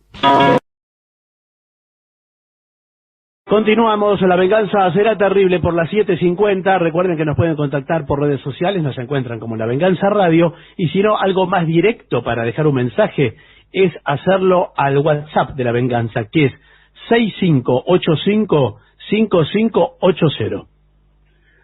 Vamos a hablar de a contar tres historietas protagonizadas, aunque sea indirectamente, por papas, en las que un poco se contravienen las órdenes de los papas. En la primera hablaremos de Francisco de Borja, que no era papa, pero sí era el primer oficial de la Compañía de Jesús. Y Francisco de Borja mandó en 1618 al padre Jerónimo Luis del Portillo y a 5 compañeros jesuitas para instituir la orden jesuita en Lima. Dijeron, vayan y hagan la orden jesuita allá en Lima. En 1623 los jesuitas comenzaron a levantar un templo adyacente al ya construido por Máximo de San Pablo. Ese año acababa de subir al podio pontificio Urbano VIII. El superior de los jesuitas de Lima le envió al Papa Urbano un memorial sobre la construcción de la nueva iglesia y le pidió permiso para poner una puerta en la fachada. Y a Urbano le extrañó mucho aquella solicitud tan obvia. ¿Cómo me va a pedir permiso para poner una puerta en la fachada? Bueno, y le dio permiso nomás, pensando que los buenos jesuitas querían mostrar su especial adhesión al Papa con un gesto de humildad, bueno, qué sé yo. Cuando a los jesuitas les llegó la licencia, alzaron 3 arcos en la fachada de su iglesia y pusieron una puerta bajo cada uno de los arcos. Los canónigos de Lima y los religiosos de otras órdenes se indignaron, pues sólo las catedrales tenían derecho a tener 3 puertas frontales. Y entonces denunciaron este hecho. Los padres jesuitas, imperturbables, mostraron la licencia del Papa. Se le dijo que aquel documento no era una autorización para construir 3 puertas. Y los jesuitas contestaron que teniendo ya derecho a 2 puertas, sin necesidad de permiso alguno, la tercera era la que habían pedido y recibido. Sí, tuvieron piola. Piola. Bueno, el Papa se enteró y supo que había sido sorprendido en su buena fe. Pero como la dignidad le exigía no aparecer como burlado, dictó otra licencia que otorgaba a los jesuitas el privilegio de tener 3 puertas en su fachada, con la condición expresa de no abrir nunca una de las 3. Cerrada con llave siempre. Una tiene que estar cerrada. El 3 de julio de 1638, la iglesia fue consagrada a San Pedro con la asistencia del virrey de Lima, en presencia de 60 jesuitas y muchos envidiosos dominicos y franciscanos. Esa fue la historia del Papa Urbano.